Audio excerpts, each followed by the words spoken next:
Lepo pozdravljeni. Naš cilj je storiti vse, da obdržimo delovna mesta, poudarja predsednik uprave novomeškega Revoza Aleš Bratuš. Podjetju z okoli 2200 zaposlenimi obseg naročil ne zadostuje več za normalno obratovanje proizvodnje. Zato bo v enem največjih slovenskih izvoznikov od 19. do 28. septembra proizvodnja potekala le v dopoldanski izmeni. Prvi mož Revoza je danes ponovil, da z ukrepom prilagajajo obseg proizvodnje manjšemu povpraševanju na trgu. Se pravi, da proizvajamo vozila, za katera imamo pridobljena naročila. V kriznih razmerah se seveda nobeno podjetje ne more privoščiti proizvajati vozila ali pa ostale proizvode na zalogo. V eni izmeni po besedah prvega sindikalista Revoza Slavka Pongršiča dela med 700 in 800 ljudi.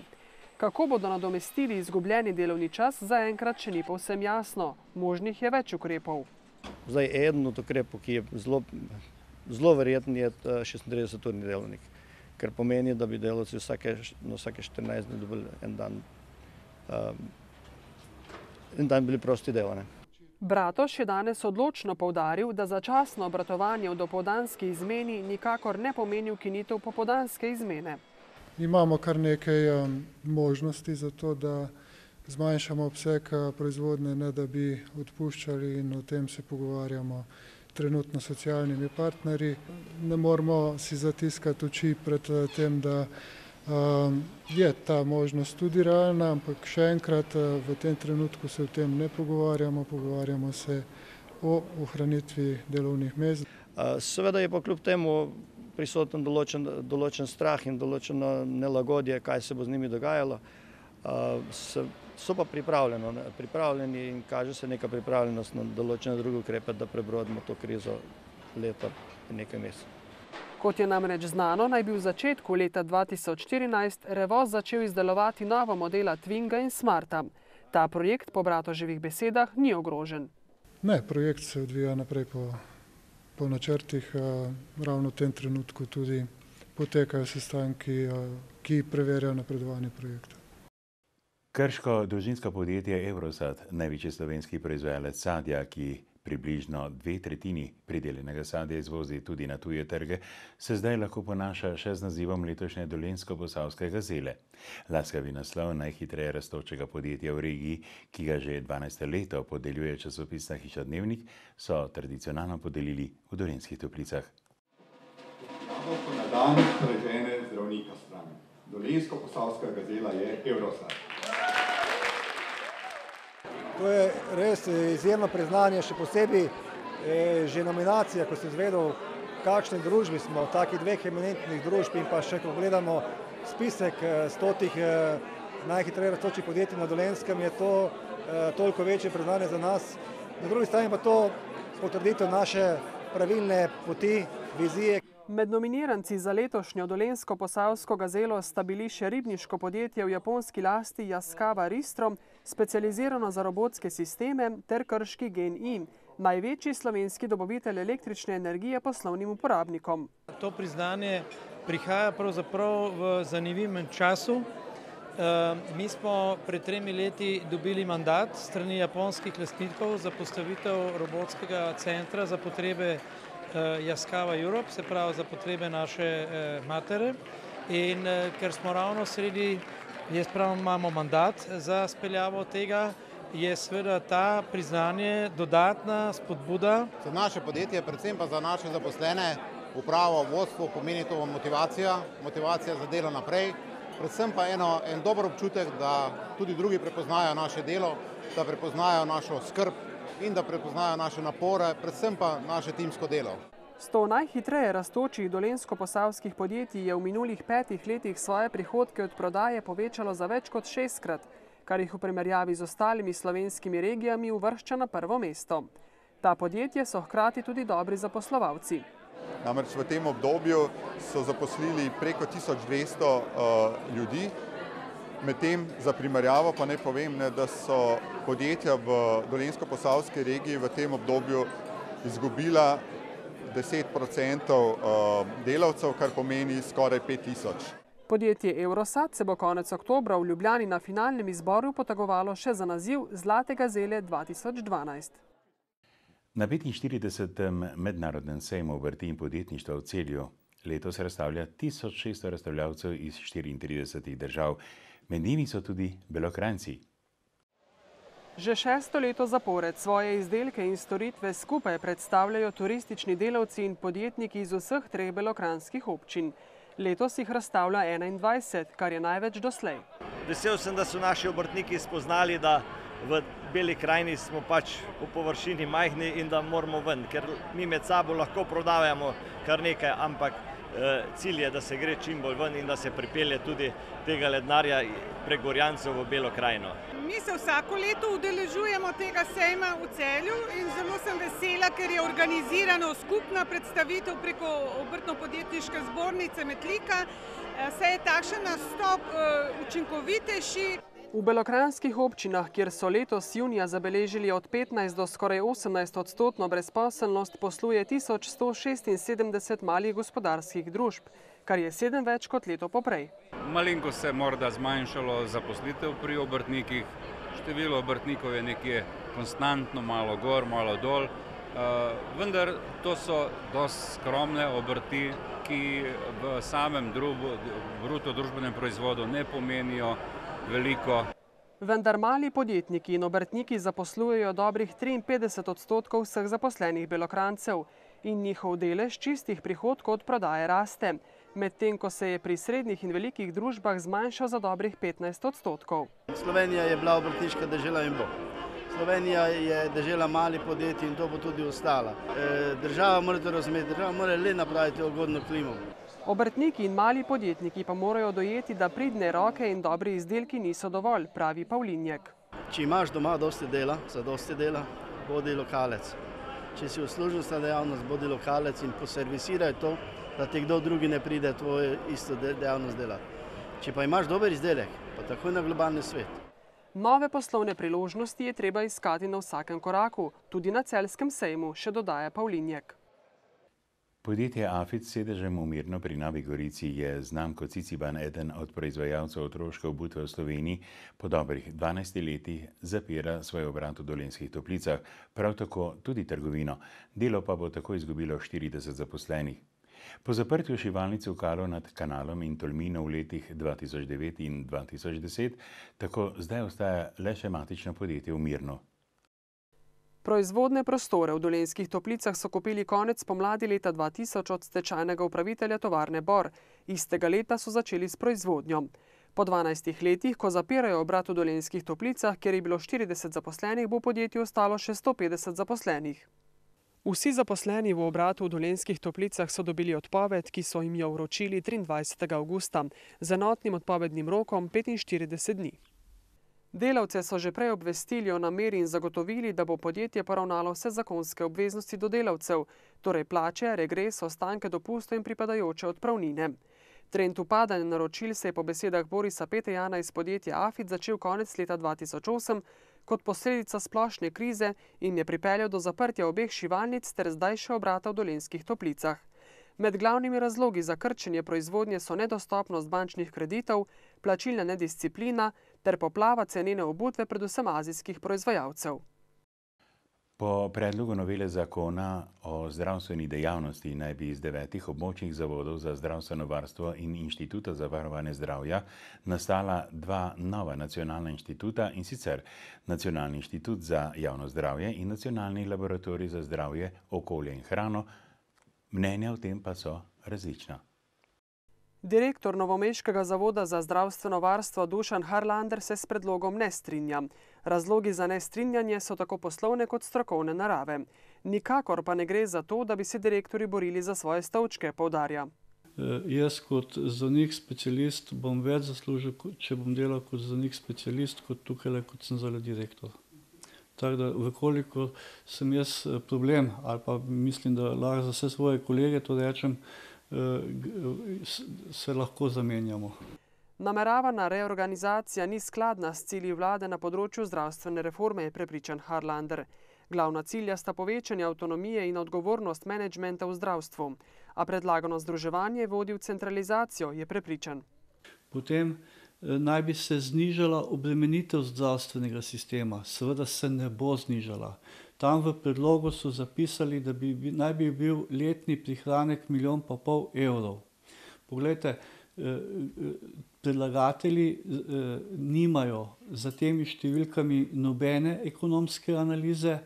Pojavljajo se tudi vprašanja, kako bo z reorganizacijo zaposlenih. V kratkem pisnem odgovoru z Ministrstva za zdravje sporočajo, da o odpuščanju v okviru reorganizacije ne razmišljajo. Zagotovo pa bo treba določiti delovne naloge zaposlenih v obeh javnih zavodih in njihove pristojnosti, so zapisali. Na Inštitutu za varovanje zdravja pa predvideno združitev vidijo kot korak v pravo smer. Saj gre po našem mnenju za racionalnejšo organiziranost dejavnosti ob doseganju maksimalne koristi in zadovoljstva uporabnikov.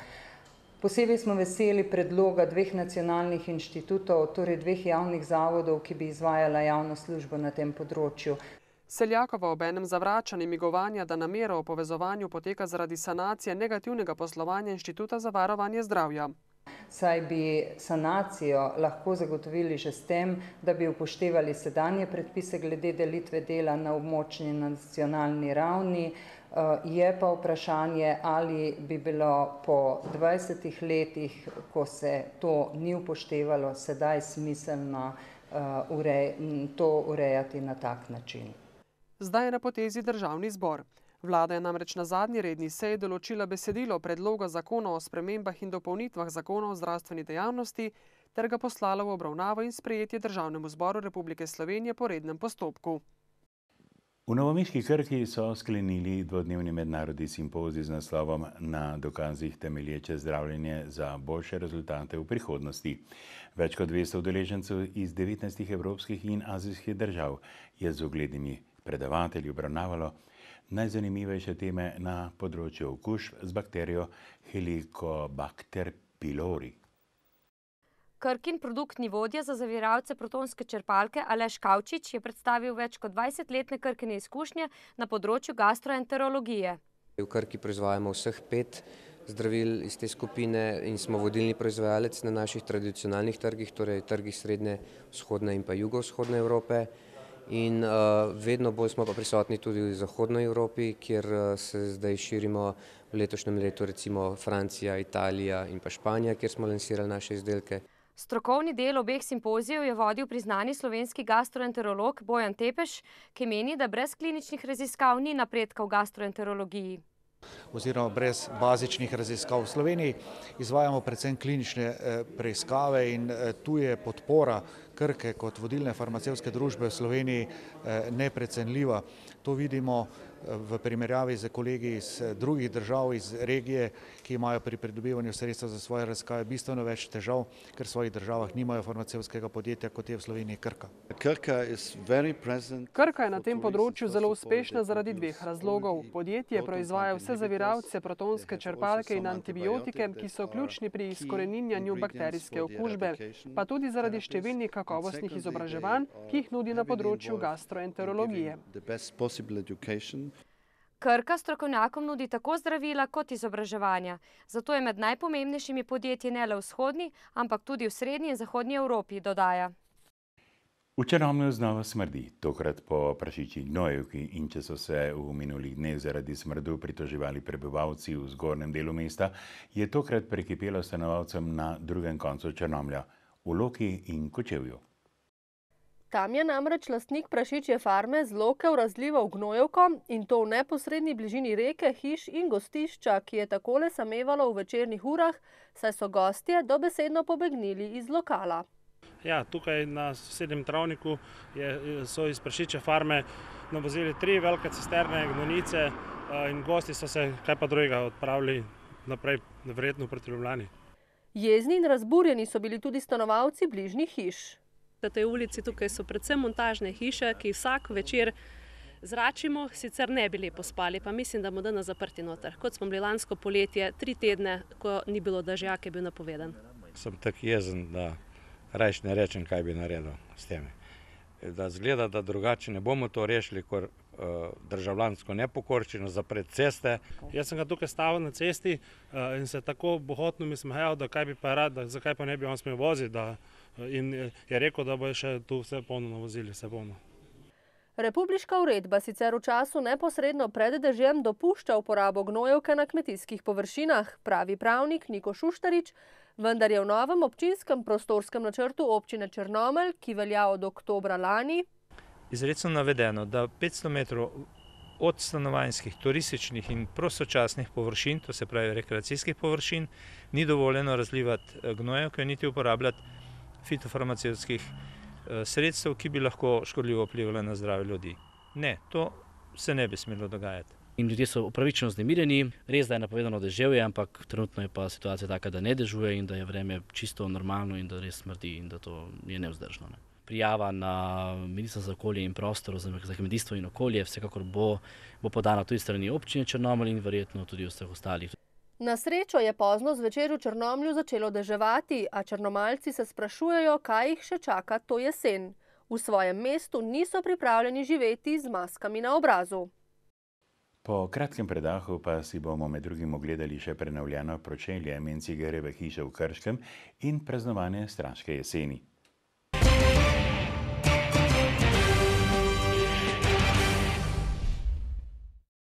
Staro jedro Krškega bo konec leta zasijalo z obnovljeno Mencigerjevo hišo. Občina k obnovi pročelij spodbuja tudi druge v tem delu mesta, ki se lahko poteguje za nepovratna sredstva.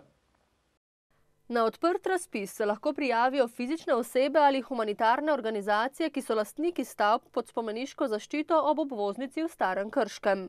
Vloge bo občina sprejemala do 1. oktobra. Gre bolj za simbolična sredstva, gre za cirka 20 tisoč evrov, ki se bo po nekih kriterijih razpisa, ne poznam natančno vseh kriterijev, se bo pač razdelilo tem, ki bodo prosilci. Razpis ne velja le za stari del Krškega, ampak tudi za Brestanico, saj je ohranjanje življenja v teh sredinah zapisano v razvojni strategiji občine. Tako bo ob 100-letnici smrti pisatelja, advokata in župana Janeza Mencingarja v pozni jeseni odprta popolnoma obnovljena njegova hiša. Projekt je vreden 2,5 milijona evrov, od tega dobrih 700 tisoč prispeva Evropski sklad. Pri obnovi so odkrili freske in drugo bogato srednjeveško dediščino. Šlo bo za en zelo lep objekt, ki je popolnoma spremenil podobo glede na tisto prvo stanje, ko je bil pravzaprav skoraj da primeren za rušenje, danes pa se lahko pravzaprav pohvalimo, da gre za resnično en odličen objekt, ki ga bomo pravzaprav lahko uvrstili med te obnovljene objekte v Krški občini, kot je grad Reichenburg ali pa tudi mestni muzej oziroma Valvazarov kompleks. V spodnjem delu hiše bo muzej industrijske dediščine mesta, zgoraj pa bo zbirka o delu in življenju Janeza Mencingarja, ki se je v to stavbo priselil pred 130 leti. Minuli konec tedna je v Straži minil zelo pestro. Tamkajšnje turistično društvo je namreč pripravilo že 26. Straško jesen. Nedeljsko popoldne je bilo tudi tokrat namenjeno straški povorki, ki je letos potekala pod imenom Pridelano doma. Tukaj lahko rečem, tudi z malo truda, z nekaj vloženih dodane vrednosti, se gre za lažje preživetje, saj vemo, da splošno poteka kriza in tukaj, kdor se bo malo znašel, malo volje do dela, bo lahko preživel. Povorko je letos sestavljalo 14 vozov in skupaj približno 250 ljudi. Na našem vozu smo predstavili čebelje pridelke, se pravi med, vse ostale pridelke in pa samo čebelo, panje in napravili smo si gor čebenjak, tako improvizirali, in pač pripravili zajtrk za manjše te otroke in na tak način smo potem ta voz speljali skozi. Smo mi imeli izdelavo mleka, pridelavo mleka, kako smo ga molzli, pa kako smo nosili ga predajati naprej, pa vse to je bilo.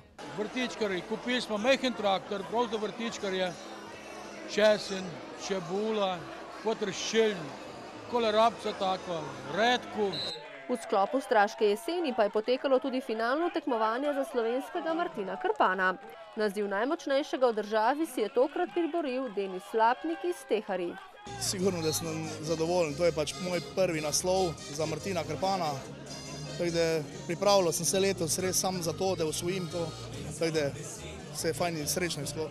Drugi najmočnejši Slovenec je sicer Tomaž Plevanč iz Leskovca pri Krškem, tretje mesto pa je zasedel dosedanji 4-kratni Martin Krpan Oliver Gašparič iz Slovenske Bistrice. Zdaj pa še nekaj novic iz športnih logov. Nov odličen uspeh so dosegli raftaši Straškega Gimpeksa. Na Evropskem prvenstvu v Lipnu na Češkem so namreč zasedli skupno drugo mesto. Seveda so v straži za evropske podprvake pripravili bučen sprejem. Z Evropskega prvenstva so stražani domov prinesli kar 4 srebrne in 1 bronasto kolajno. Ja, občutek je odličen. To se ne zgodi vsak dan, tako da uživamo v tem. Na prvenstvu je sicer nastopilo 23 ekip iz 16 držav. Tekmovali pa so na eni najbolj divjih rek, pravi Mihalič. Ta proga je pač 4. stopnja od 6 po tej lestvici za divje vode. Je pa v bistvu ta reka se ne da drugače trenirati, ker je zajezena, tako da samo enkrat na leto spustijo vodo tukaj in je res ekstremno divje. Ja. Njihovih uspehov so sicer veseli tudi na občini. Župan Alojz Knafel pa jim v prihodnjih letih obljublja postavitev kajak kanu proge, ki bi članom Gimpeks kluba močno olajšala treninge. To bo, jaz verjamem, da bo, to bo nekaj neverjetnega in pogoji za treninge se bojo izboljšali, kar kot smo slišali letos tudi zaradi suše v Sloveniji so bili dejansko treningi na slovenskih rekah skoraj nemogoči. Fantje v prihodnje sicer načrtujejo ponovno udeležbo in zmago na državnem prvenstvu, jeseni 2013 pa se obetajo tudi nastop na svetovnem prvenstvu na Novi Zelandiji. S paraolimpijskih iger v Londonu se je vrnil tudi Damjan Pavlin, ki je v streljanju zračno puško osvojil 5. mesto. Sovaščani iz Brezovske gore nad Krškim so mu priredili sprejem, saj je zanje tudi brez medalje zmagovalec. Pa bi se z njo lahko vrnil, če bi imel malo več športne sreče. Do zadnjega je bil namreč favorit za zlato, za katerega mu je na koncu zmanjkalo le 0,3 točke. Torej je razumljiv njegov komentar o tem, kako je zadovoljen. Tokrat z uvrstitvijo mogoče malo manj, z osnovnim in finalnim rezultatom pa sem zadovoljen, kajti maksimalni rezultat v osnovnem delu 600 od 600 plus 105-6 finale, to je moje letos drugo najboljše finale. To so bile njegove 3. olimpijske igre. V strelstvu je 12 let in ravno v Londonu je dopolnil 39. rojstni dan. Pravi, da se bo pripravljal še na naslednje v Braziliji. Njegove najboljše uvrstitve zadnjih let so 3. mesto na svetovnem prvenstvu v Seulu v Južni Koreji in v Nemčiji leta 2007 Sul, evropski naslov posamezno kot tudi ekipno. Smo bili evropski prvaki, drugi v Evropi, tako da ta Sul je bil nekako tisti vrhunec, seveda ob paraolimpijskih igrah. Medalje res ni bilo, ampak 4. in 5. mesto na olimpijadi sta vseeno lepa dosežka, meni Pavlin, in z njim se strinjajo tudi njegovi sovaščani. V novomeškem Revozu, kjer je po dopustu stekla proizvodnja v 2 izmenah, so obeti za obseg celotne prodaje na evropskem trgu, ki predstavlja več kot 95% celotnega trga, za katerega proizvajajo v Revozu, slabi. So se pa v podjetju razveselili obiska voznika Formule 1, Romana Grožana iz moštva Lotus F1. Francoski voznik dirkalnika, katerega dobavitelj motorja je Renault, se je z delom svoje karavane ustavil v Novem mestu, preden se iz Evrope seli na druge celine. Prvič sem v Sloveniji. Všeč mi je, kar sem doslej videl in vesel sem, da sem tukaj. Bilo je zanimivo videti, kako nastaja avtomobil od začetka do konca. To sem si prvič ogledal. Renault opremlja večino moštva Formule 1 z motorji in v sklopu aktivnosti, ki jih vodimo za promocijo tega športa znotraj same skupine, je tudi predvidena cela vrsta obiskov pilotov Formule 1. V Revozu so pred leti že gostili voznika Formule 1 Giancarla Fisichella, ko je Renault še imel lastno moštvo.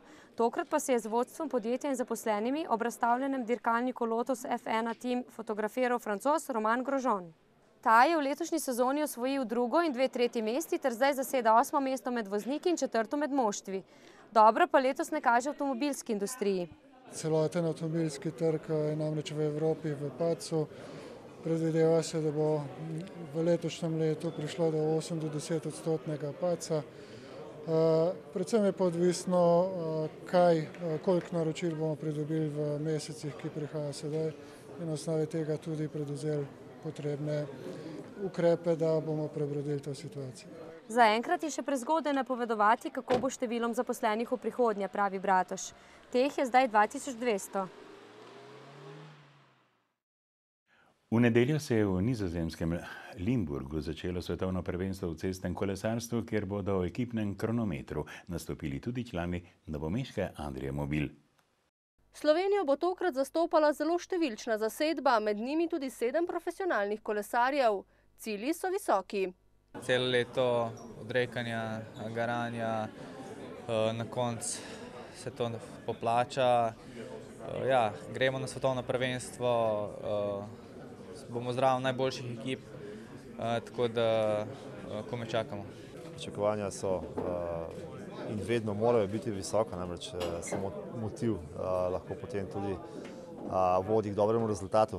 Vprašanje seveda je realno, kaj smo sposobni ta trenutek, predvsem v dirki profesionalcev, bom rekel, je proga tako zahtevna, da je pravzaprav nemogoče napovedati razplet same dirke. Specifična je tudi sama trasa prog na Nizozemskem. Proga je, bom rekel, zelo značilna za ta del Nizozemske, tudi sama cestna dirka profesionalcev, izjemno ozke ceste, precej vetra, razgiban teren, kratki strmi vzponi, ostri zavoji, tehnično zelo zahtevna proga. Marko Kump, ki sicer nosi belo majico vodilnega kolesarja v evropski seriji, bo nastopil tudi na cestni dirki.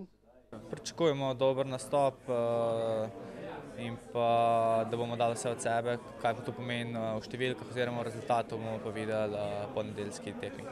Član reprezentance je tudi velokranjec Jani Brajkovič, ki je sicer poškodovan, ampak naj bi nastopil tako na cestni dirki kot v kronometru. Člani športno-rekreativnega društva Črnomelj so pripravili že 17. kolesarski vzpon iz Črnomlja na Mirno goro. Kljub trgatvi se je v nedeljo na startu zbralo več kot 140 kolesark in kolesarjev z vseh koncev Slovenije, med njimi pa je bilo največ belokranjcev. Prvič na Mirno goro s kolesom, ne tretjič. In je naporna ta proga? Naporna, ampak se splača. Že 16. pa se je kolesarskega vzpona udeležil izkušen kolesar Dušan Gorjanec iz Novega mesta. Ta vzpon je res, moram reči, eden izmed prvih na tem dolenjskem velokrajinskem področju. Organizatorji se res potrudijo, proga sicer ni najlažja, ampak klanec je toliko težek, kot si ga narediš sam. Mogoče za nekoga Mirna gora malenkost pretežek zalogaj, kajti je kar naporna, velik vzpon, 18 km, ampak če nek rekreativec pravilno porazvili svoje moči, mislim, da lahko v našem limitu, ki je 3 ure, brez problema pride na Mirno goro. In tudi tokrat je uspelo vsem kolesarjem premagati 850 metrov višinske razlike, 18 kilometrov dolgega vzpona, ki se je začel na asfaltu, a že po 6 kilometrih vožnje nadaljeval po makadamski poti. S časom 51 minut in 10 sekund je na vrh Mirne gore prvi pripeljal Bojan Kuhelj iz Ivančne Gorice, le 3 sekunde za njim pa Alojz Poglavc iz Novega mesta. Dobro minuto počasnejši je bil tretjeuvrščeni Dušan Nemanič iz Metlike. Najhitrejša kolesarka Marta Ivanušič iz Črnomlja je za pot potrebovala dobro uro in 6 minut. Na zmagovalnem odru pa sta se ji pridružili še 2 Črnomaljki, Katja Kapele in Irena Lakner, kar priča o tem, da je v zadnjih letih kolesarstvo v Beli krajini doživelo pravi razcvet. Kolesarsko sezono bodo zaključili 30. septembra s prvim MTB maratonom po Beli krajini. Bodi za danes dovolj. Vsem, ki boste uživali v radostih vinogradov, pa prijetno delo in druženje. Iz zaupnih virov smo izvedeli, da tudi letošnjemu letniku ne bo kaj očitati. Nasvidenje do prihodnjič.